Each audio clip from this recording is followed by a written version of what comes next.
있습니다. 그런데 발효 시점은 1945년 5월 8일 밤 11시를 기해서 모든 공격 행위를 중단한다라고 발효 시점을 명시하고 있습니다. 서명은 5월 7일 날 했는데 발효 시점은 5월 8일 23시니까 밤 11시에 발효가 된다라고 했습니다. 밤 11시 다음 날인 5월 8일 밤 11시를 기해서 모든 공격 행위를 중단한다라고 발효 시점을 명시했습니다. 그런데 그에 대해서 소련은 같은 연합국의 일원이었던 독일에 맞서서 싸웠던 데가 뭐 영국, 미국, 프랑스도 있지만 소련, 중국도 다 독일, 일본을 상대로 맞서 싸웠었지 않습니까? 그래서 독일이 미국, 영국, 프랑스를 상대로 항복한 것의 발효 시점은 5월 8일 밤 11시인데 그것에 대해서 소련은 이의를 제기했습니다. 왜냐하면 독일을 2차 세계대전의 전범 국가인 독일을 중심으로 서쪽에 있는 프랑스 이런 지역을 서부전선이라고 독일을 중심으로 동쪽에 있는 소련 지역을 동부전선이라고 했지 않습니까? 그래서 그 서부전선에서 미국, 영국, 프랑스 이런 연합국이 독일군과 맞서 싸울 때 독일군의 병력은 한 50만 정도밖에 안 됐었습니다. 그에 반해서 동부전선에서 소련이 독일군을 맞서 싸웠는데요. 그때 동부전선에 투입된 독일군의 병력은 서부전선에 투입된 병력의 거의 9배에 해당되는 약 450만 명이 동부전선에 투입이 됐습니다. 즉 독일군이 서부전선에서는 한 50만 명이 투입이 됐고 동부전선에서는 한 9배 정도 해당되는 한 450만 명 정도가 투입이 됐었다는 뜻입니다. 즉 서부전선에서 미국, 영국, 프랑스가 맞서 싸운 독일군의 병력은 약 50만 명이었는데요. 반면에 동부전선에서 소련군이 맞서서 싸운 독일군의 병력은 그의 9배 정도 해당되는 450만 명 정도를 상대로 싸웠다라는 거죠. 대표적인 게 스탈린그라드 전투지 않습니까? 그래서 2차 세계대전의 승리의 주역은 미국, 영국, 프랑스보다는 우리 소련이다. 우리 소련이 독일군과 맞서 싸운 그 규모가 훨씬 더 컸었다라는 거, 이런 일리가 있는 얘기지 않습니까? 그래서 미국, 영국, 프랑스도 이제 어느 정도 공감을 했었었는데요. 그래서 소련이 요구한 것은 뭐였냐? 너희 독일이 미국, 영국, 프랑스를 상대로 프랑스 랭스에 있는 연합국 사령부에 가서 항복문서에 서명할 게 아니라 소련군 사령부가 있는 독일의 외곽에 독일 공과대학에가 소련군 사령부가 있었습니다. 거기에 와서 서명해라 라고 요구를 했고, 그래서 독일군의 그 총사령관이 그러니까 프랑스 랭스에 가서 서명한 사람은 독일의 작전참모본부장이 가서 한 건데요. 그에 반해서 이번에는 소련군 사령부가 있는 독일 베를린 외곽에 독일 공과대 가서 서명한 사람은 독일군의 총사령관이 가서 항복문서에 서명을 했습니다. 격이 달라진 거죠. 그래서 그 서명한 시각이 몇 시냐?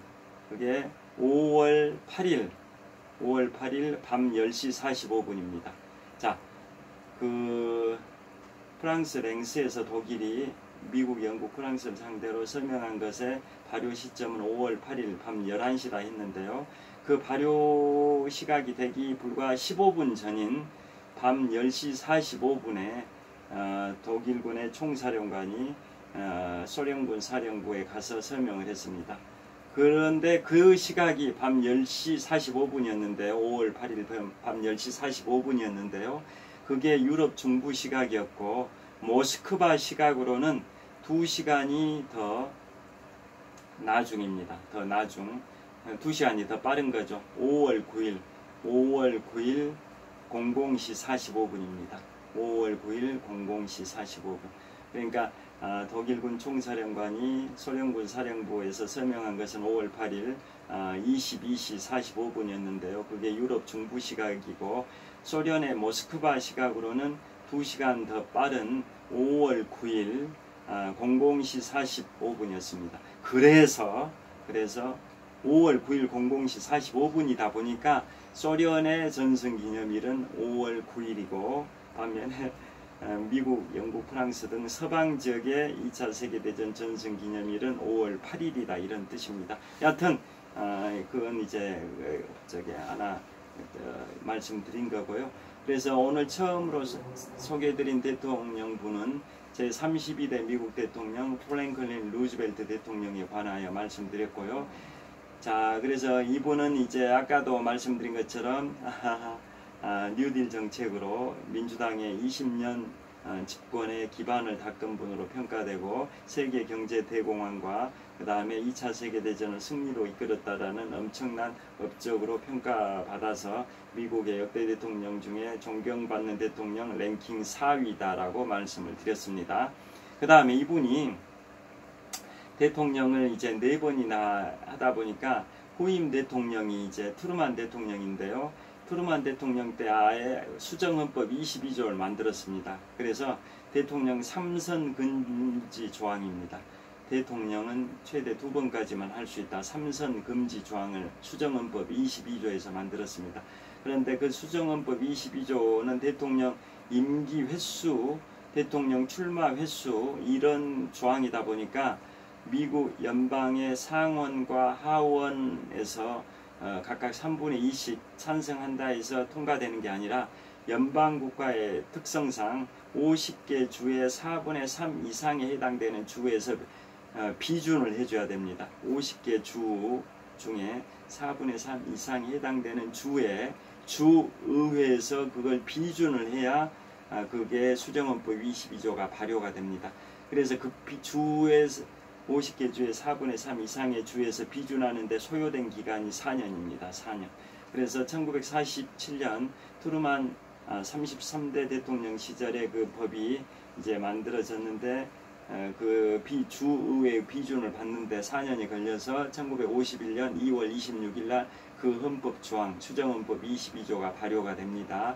그래서 그 이후에는 대통령을 2번까지밖에 못합니다. 그리고 참고로 대통령의 유고에 따라 부통령이 대통령직을 승계할 경우에는 자녀 임기, 즉 전임자의 유고된 대통령의 자녀 임기가 대통령이 원래 임기가 4년이지 않습니까? 자녀 임기가 4년 중에서 2년 초과 임기가 자녀 임기다. 자녀 임기가 2년 초과다. 그러면은 그건 승계한 부통령이 그 대통령을 한 번 한 걸로 봅니다. 그래서 그 뒤로 한 번만 또 대통령을 할 수가 있습니다. 반면에 대통령의 유고에 따라 유고된 대통령의 자녀 임기가 2년 이내다.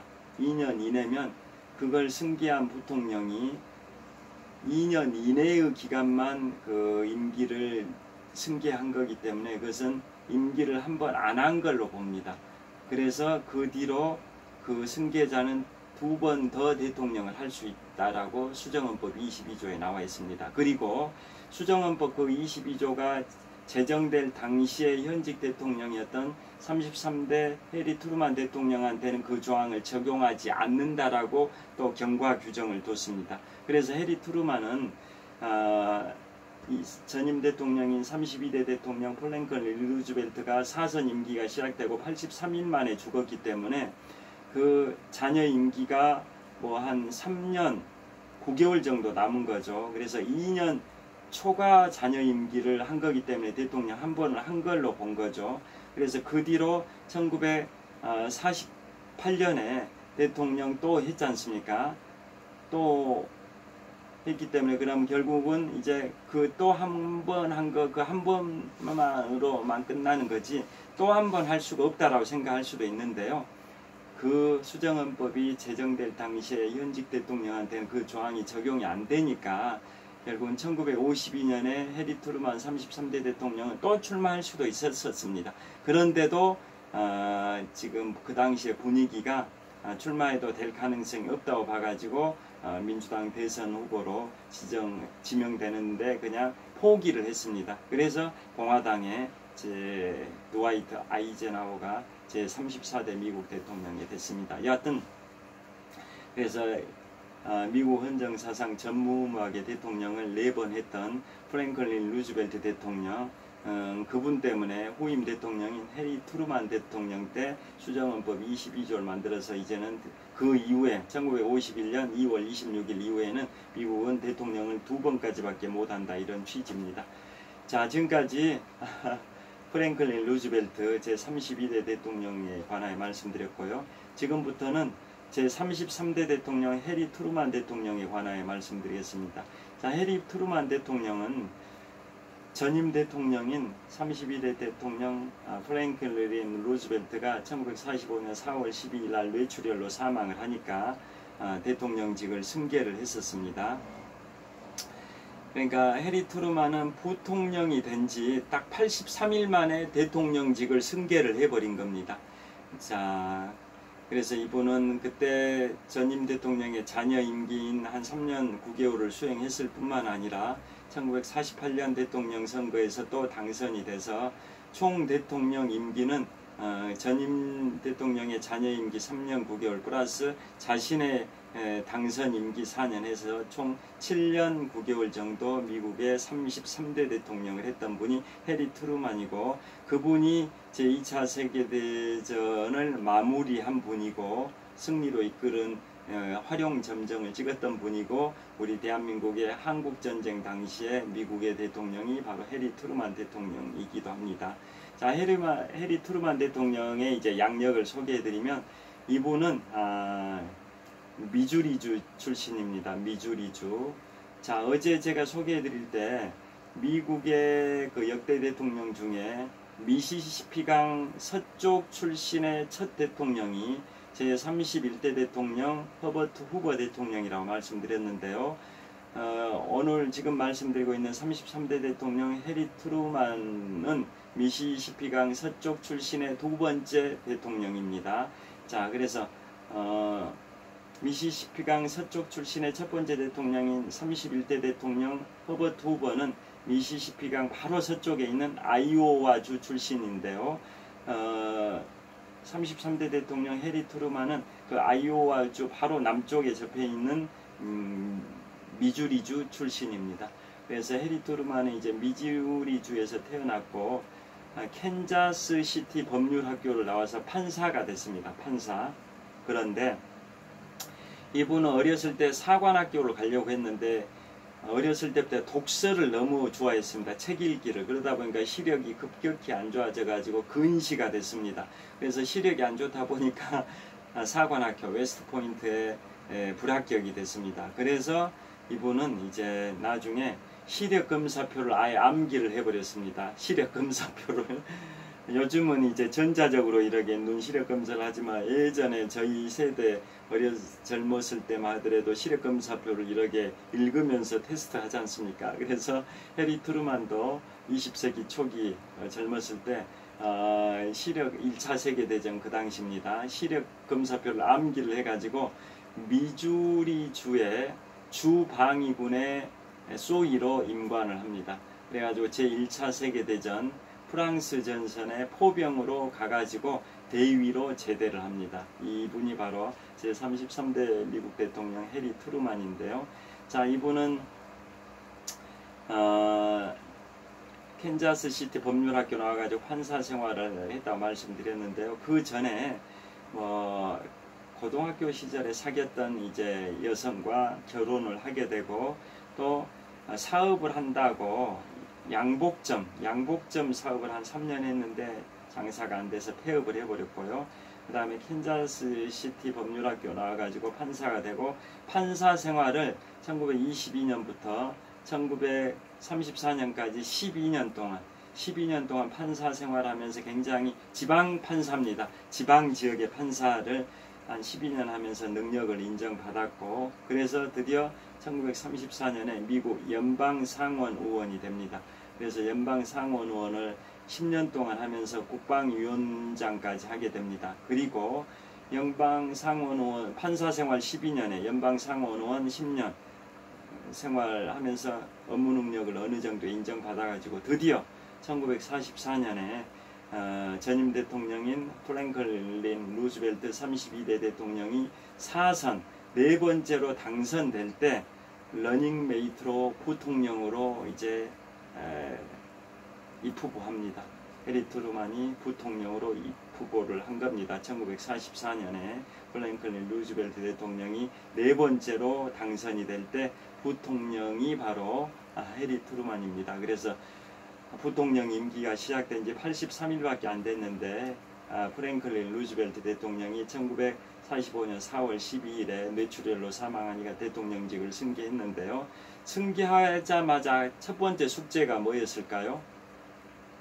바로 승계한 지 한 석 달 후에 7월 16일 날 인류 최초 핵실험이 성공해가지고 원자폭탄을 미국이 확보를 했고, 열흘 후인 7월 26일에 포츠담 선언에서 일본한테 최후 통첩을 했습니다. 즉각적으로 항복해라. 즉각적으로 항복하지 않으면 즉각적인 파멸이 있을 뿐이다라고 최후 통첩을 했음에도 불구하고 항복하지 않으니까 해리 트루만은 이제 고뇌에 빠집니다.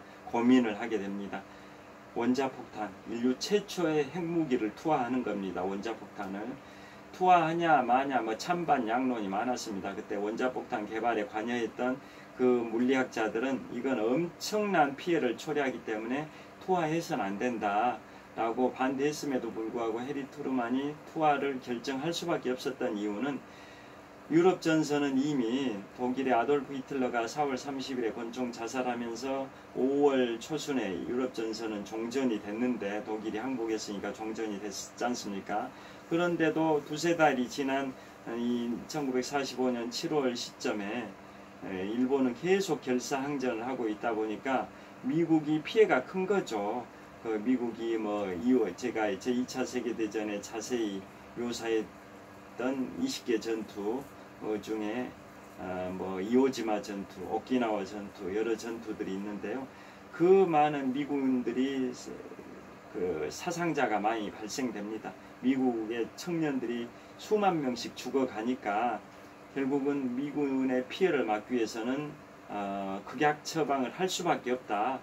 이 원자폭탄을 투하해야만 일본이 항복하겠다. 그래야만이 미국의 희생을 막을 수 있겠다라고 고뇌에 찬 결단을 내립니다. 그래서 1945년 8월 6일에 인류 최초의 우라늄 핵폭탄인 리틀보이를 히로시마에 투하를 했고, 그래도 항복하지 않으니까 8월 9일에 인류 최초의 플루토늄 핵폭탄인 펜맨을 나가사키에 투하해서 그로부터 6일 후인 8월 15일에 항복을 했습니다. 그리고 9월 2일 날 요코하마항에 정박한 미국 군함 미주리호에서 일본이 메가더 장군 앞에서 정식으로 항복 문서에 서명을 했습니다. 자, 그런 식으로 해서 2차 세계대전에 이제 태평양 전선까지 종전이 돼서 최종적으로 2차 세계대전 6년의 기간이 끝났었습니다. 자, 그래서 해리 트루만 대통령은 업적은 결국은 핵무기를 사용해 가지고 2차 세계대전을 이제 승리로 이끌었다라는 건데요. 그리고 아까 말씀드린 1947년에 대통령 삼선 금지에 관한 수정헌법 22조를 47년에 만들었고, 주의회들의 비준을 받는데 4년이 걸려서 1951년 2월 26일 날 그 수정헌법 22조 대통령 삼선 금지에 관한 조항을 발효시킨 게 바로 해리 트루만 대통령입니다. 그리고 이제 6.25 한국전쟁 당시의 대통령이기도 한데요. 자, 6.25 한국전쟁 당시의 상황을 좀 그리고 6.25 한국전쟁 전에 말씀드릴 부분이, 해리 트루만 하면 트루만 독트린이 유명합니다. 독트린이 원칙이지 않습니까? 트루만 원칙이라는 게 뭐였냐면, 트루만 독트린, 그 당시 2차 세계대전이 끝나고 나서 구소련하고 그 다음에 미국을 필두로 하는 자유진영과 극도의 냉전이 시작이 되지 않습니까? 소련을 필두로 하는 공산진영과 미국을 필두로 하는 자유진영 간의 극도의 냉전, 콜드워 상태가 유지가 되지 않습니까? 그리고 소련이 주도해가지고 동유럽이 공산화되어버리고, 1949년에는 중국의 공산당 마오쩌둥이 국민당의 장제스를 대만으로 축출하고 1949년에 중국의 대륙이 공산화가 돼버리고, 이런 식으로 세계 각국이 공산당이 영역을 확장을 해가는 거죠. 자, 그래서 해리 트루만은 자유진영의 이제 그 선도 국가인 미국 입장에서는 공산 세력들이 영역을 확장한 걸 막기 위해서 해리 트루만 독트린을 발표합니다. 그 요지는 뭐냐? 공산 세력과 맞서 싸우는 지역에는 미국이 원조를 아끼지 않겠다.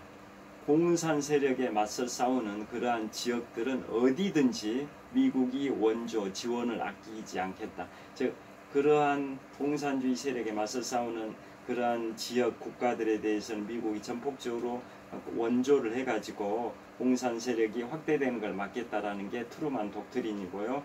그걸 이제 서포트한 게 바로 마샬 플랜입니다. 마샬 재무장관이 마샬 플랜을 발표하는 데고요. 그게 뭐냐? 가난 속에서 공산주의가 싹튼다.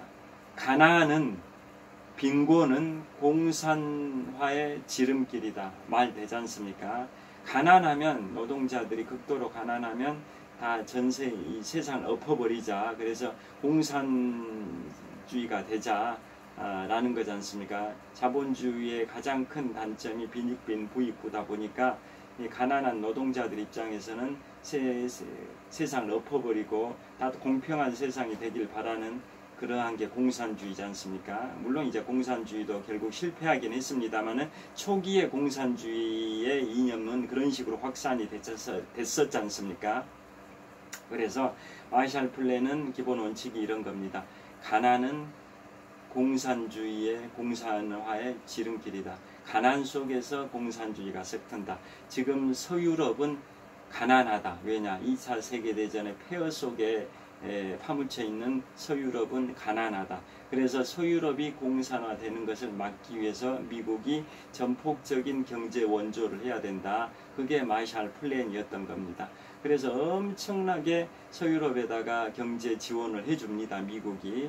그래서 이제 계속 지원을 해주다 보니까 미국은 경제가 거덜나는 겁니다. 서유럽의 공산화를 막기 위해서 이미 소련 주도하에 동유럽은 이미 빨간물로 다 지도가 변해버렸죠. 동유럽은 다 공산화가 돼버린 상태에서 가난에 시달리고 있는 서유럽 2차 세계대전의 폐허 속에서 공산화 가능성이 있는 그 서유럽의 가난을 구제하지 않으면 서유럽마저도 공산화가 될 것 같아서 그 해리 트루만 대통령이 트루만 독트린을 발표했고 재무장관 마샬이 마샬 플랜을 발표했고 그래서 서유럽에다 엄청나게 물자 지원, 금전 지원을 하다 보니까 미국은 돈이 엄청나게 바닥나버리니까 국민들은 이제 불만이 증폭이 되는 겁니다. 그래서 1948년 대통령 선거에서는 해리 트루만이 안 될 가능성이 더 많다라고 점쳐지고 있었습니다. 여론조사 결과. 그래서 1948년 미국 대통령 선거에서는 해리 트루만은 개표 결과를 보지 않고 선거 당일날 일찍 잠자리에 들었습니다. 영부인이 개표 결과 봐야 되지 않냐라고 물어봤는데 안 될 게 확실시 되니까 볼 필요 없다라고 그냥 잠들었습니다. 그런데 다음날 새벽에 보좌관들이 와가지고 대통령 각하 대통령 선거에 당선되셨습니다. 그 전에야 전임 대통령인 32대 대통령 프랭클린 루즈벨트 대통령의 자녀 임기 3년 9개월을 수행한 거였고요. 이번에 1948년에는 이제 정식으로 해리 트루만이 당선이 되는 겁니다. 그래서 다음 날에야 당선됐다는 걸 알게 됩니다. 그래서 굉장히 기분이 좋았었겠죠. 그런데 그날 대통령 선거 다음 날 해리 트루만이 자신의 당선 사실을 안 날 어떤 또 사건이 있냐? 시카고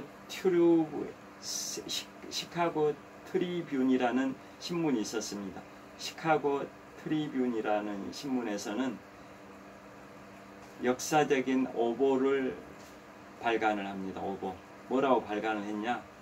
원래 예상이 그 공화당의 토머스 듀이 후보가 이길 걸로 예상을 했었기 때문에 아예 예상했던 대로 아예 타이틀 기사 시카고 트리뷴의 신문의 타이틀 기사를 정해 놓은 건데 정해 놨었던 거겠죠. 그런데 예상을 뒤엎고 해리 트루만이 공화당의 토머스 듀이를 꺾어버렸는데도 불구하고 원래 초안을 잡아놨던 걸 그대로 보도를 해버렸습니다. 제목이 뭐냐?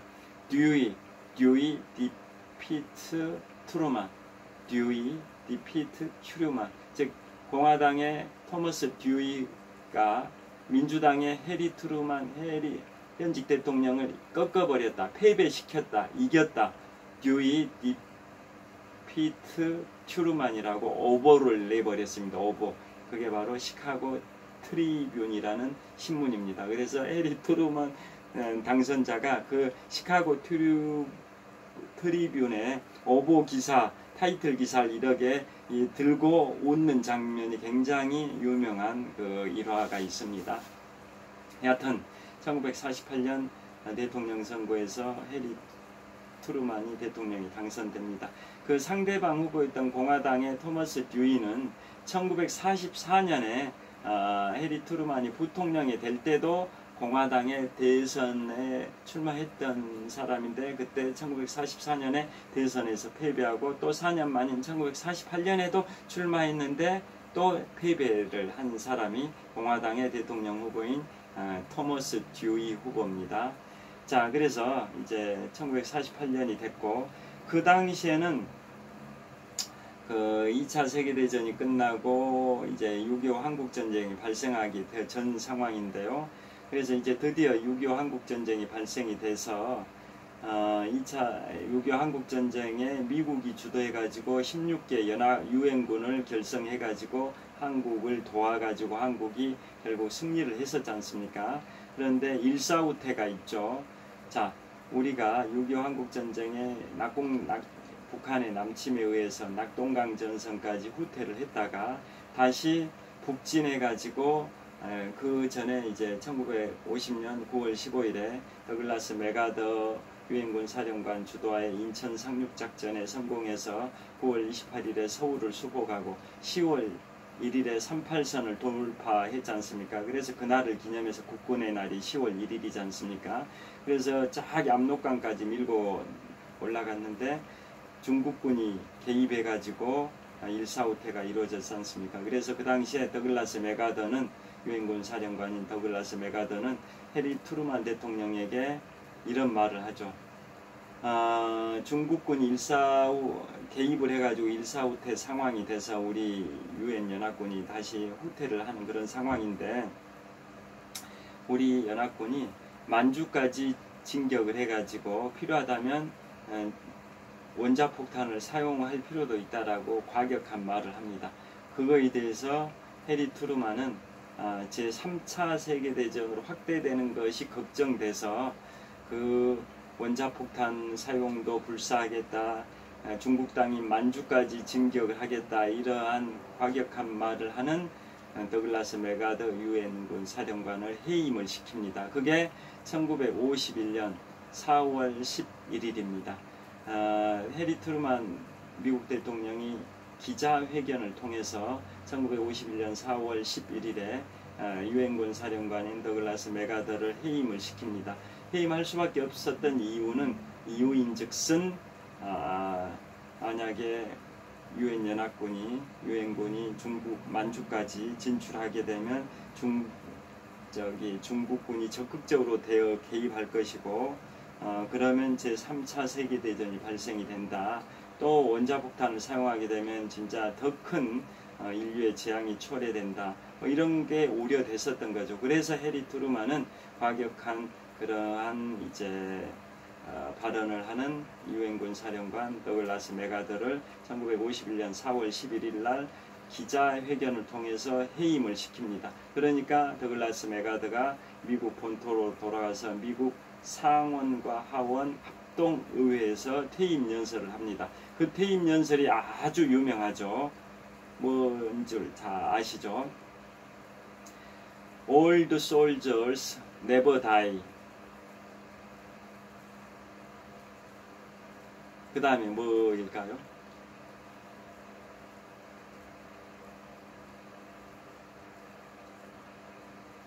노병은 죽지 않는다. 다만 사라질 뿐이다. 라고 명언을 남깁니다. 노병은 죽지 않는다. 다만 사라질 뿐이다. 자, old soldiers never die. They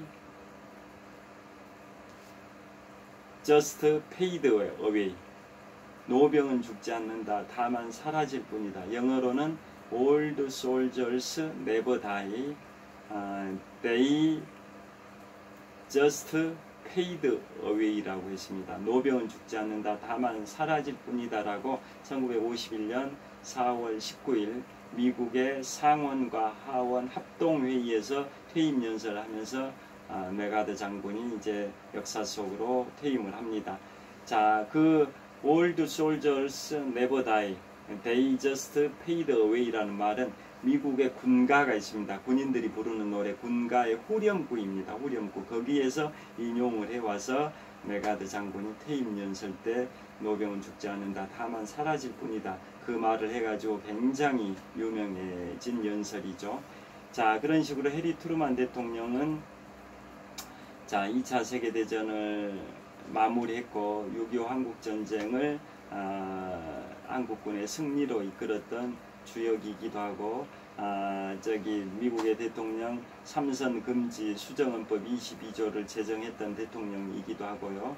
아까 말씀드린 것처럼 그 수정헌법 22조 삼선 금지 조항은 그 수정헌법을 제정했던 당시의 대통령이었던 33대 대통령 해리 트루만한테는 적용되지 않는다라고 아까 말씀드렸습니다. 그래서 1952년 대통령 선거에 출마할 수 있었음에도 불구하고 그 승산이 별로 없다라고 판단해 가지고 민주당 대선 후보 경선 출마에 포기를 했습니다.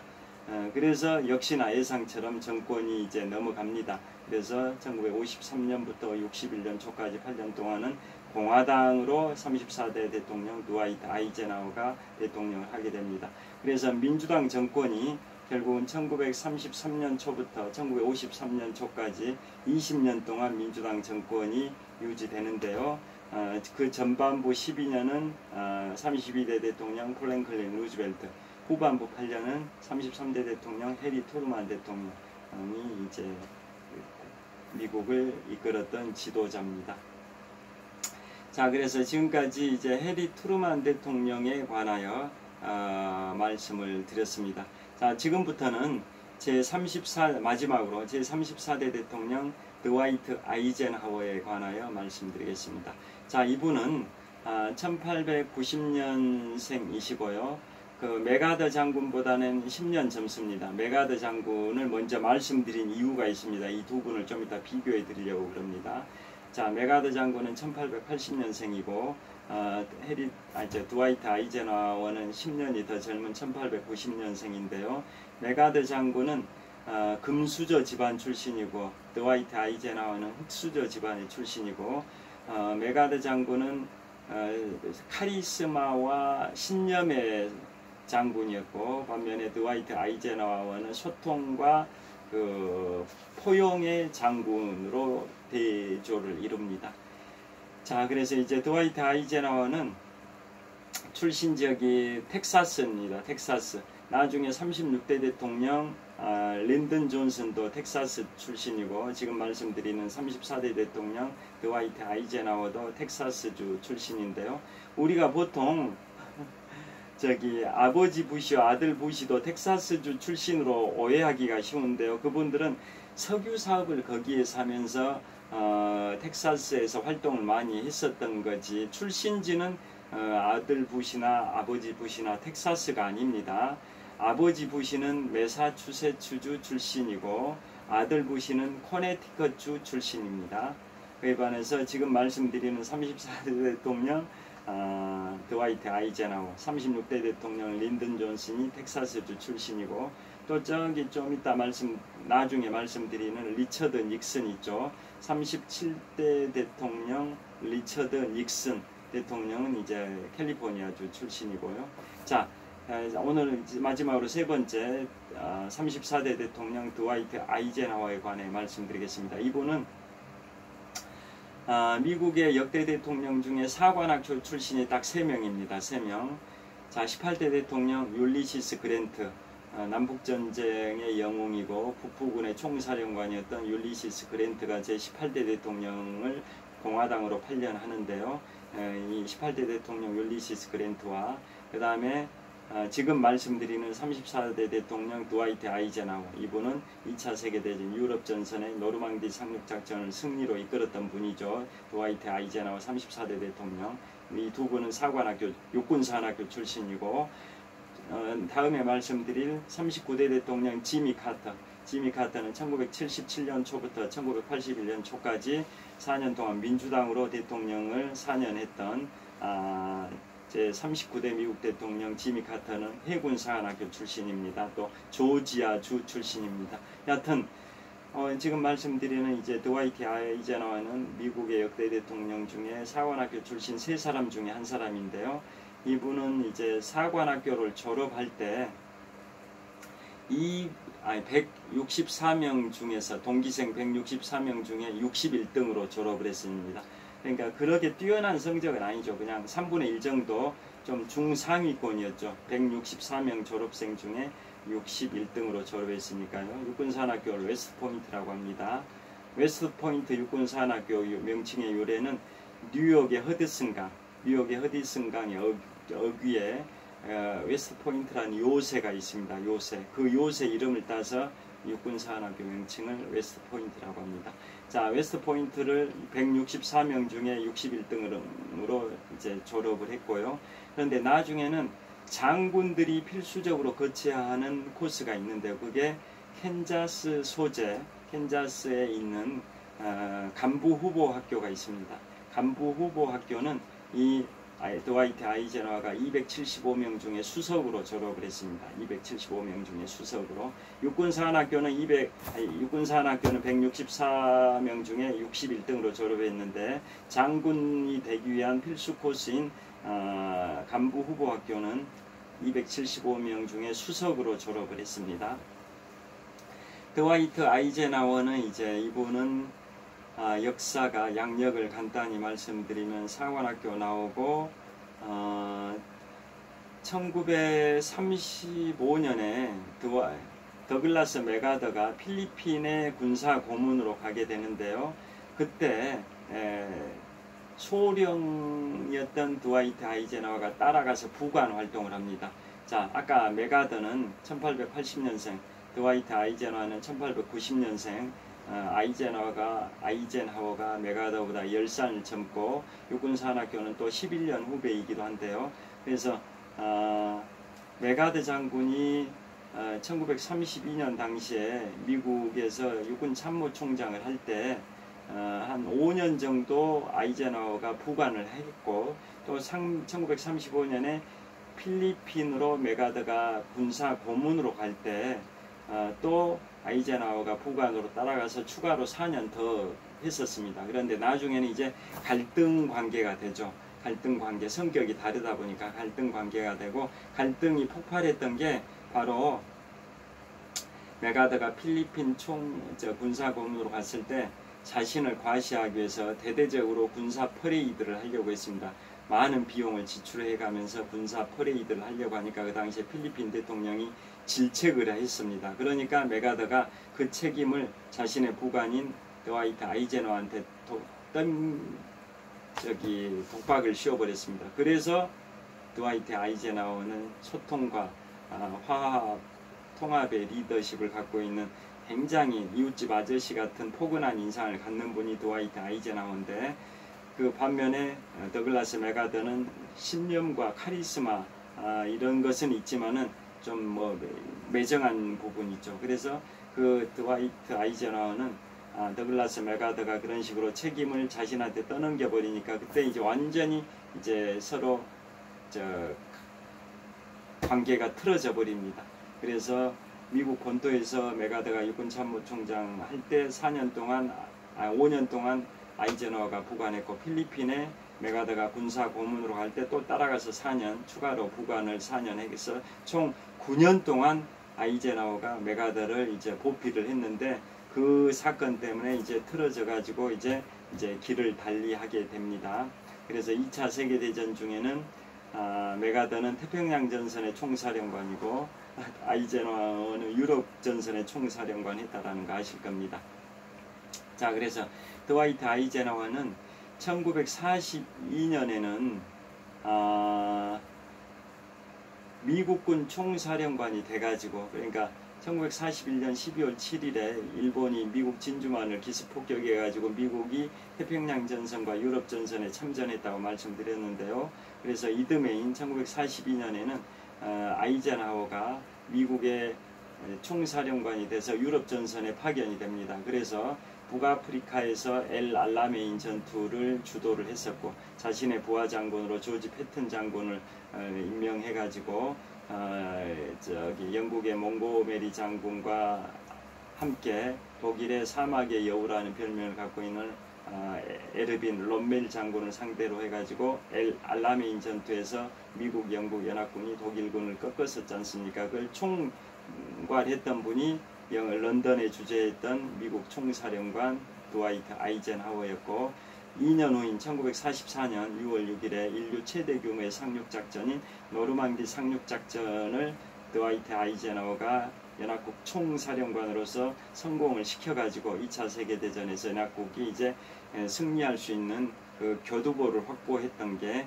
1944년 6월 6일 인류 최대 규모의 상륙작전인 노르망디 상륙작전입니다. 그 업적 공로가 인정이 돼가지고 그해 12월, 즉 1944년 12월에는 드와이트 아이젠하워가 포스타에서 5스타로 진급합니다. 육군 대장에서 육군 원수로 진급을 합니다. 또 그 시기에 태평양 전선에서는 아이젠하워보다 10년 고참인 더글라스 맥아더가 태평양의 연합국 총사령관을 하면서 필리핀 레이테만 해전 상륙작전에 성공합니다. 드와이트 아이젠하워의 노르망디 상륙작전은 1944년 6월 6일 프랑스 북서부 해안인 노르망디에서 이루어졌는데요.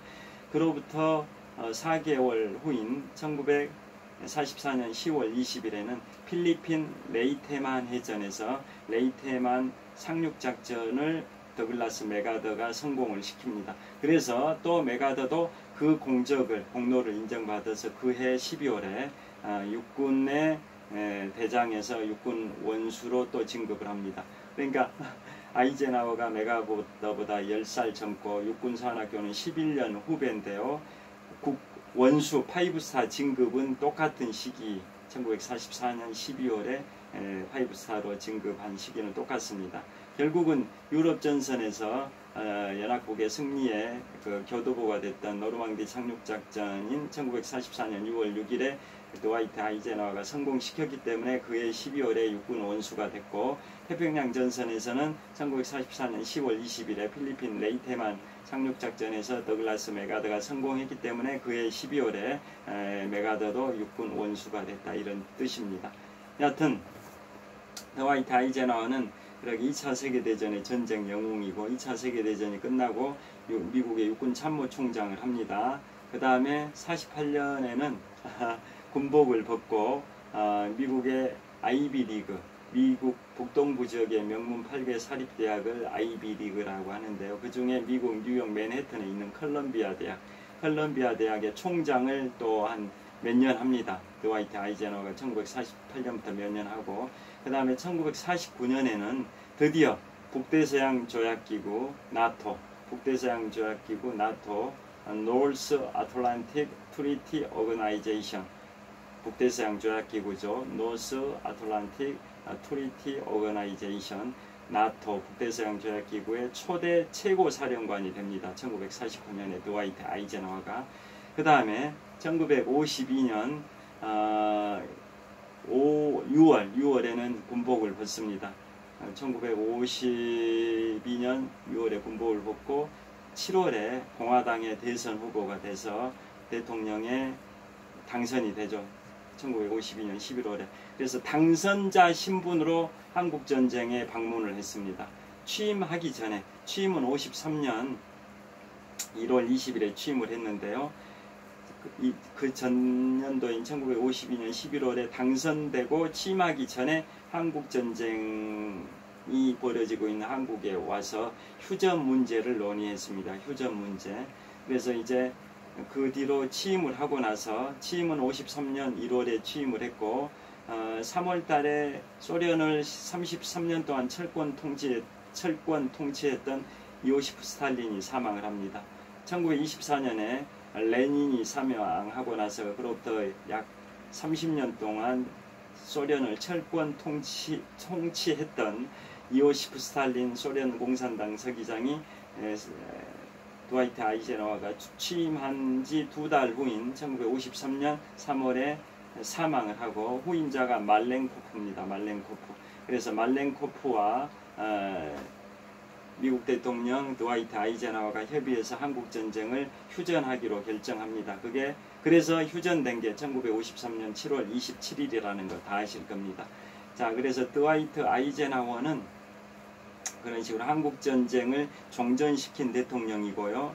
그분 시기에는 뭐 특별한 이슈가 발생이 되진 않았는데 1953년 1월부터 1961년 1월까지 8년 동안 공화당으로 미국의 34대 대통령을 했었는데요. 이분 시절에 특별히 뭐 큰 사건이 발생되진 않았었습니다. 한국전쟁이 휴전됐다라는 거.